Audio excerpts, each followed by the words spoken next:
Scoundrel Rajneesh Kumar, চোর ভ্রষ্টাচারী chairman.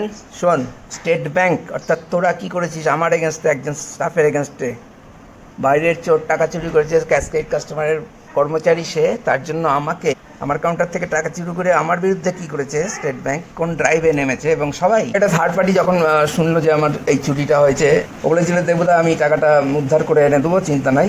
আমি তো সিসিটিভি ফুটেজ দেখেছি এবং একমাত্র ওকেই দেখিয়েছি, সে টাকা তুলতে পারেনি। তারপর যে খবর দিয়েছিল, প্রথমে তো লজ্জায় খবর দেয়নি, আমি অনেক দিন, বেশ কিছুদিন হয়ে যাওয়ার পর যখন খবর নিই ফোনে, তখন সে এই কথাটা বলছে। শোনাচ্ছি তোকে।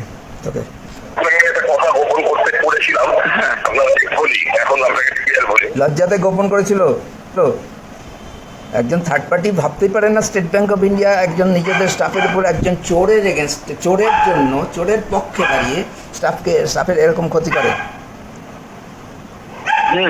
আপনার ব্যাংক কিন্তু আপনার পছন্দ গেছে,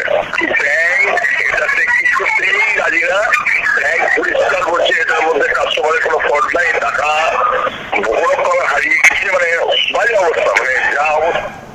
এটা একজন থার্ড পার্টি বাইরের লোক বলছে, খুব প্রভাবশালী এবং খুব জেন্টলম্যান, খুব ভালো, এই খুব একজন থার্ড পার্টি, ভাবতেই পারে না স্টেট ব্যাংক অফ ইন্ডিয়া একজন নিজেদের স্টাফের উপর একজন চোরের এগেনস্টে, চোরের জন্য, চোরের পক্ষে দাঁড়িয়ে স্টাফের এরকম ক্ষতি করে।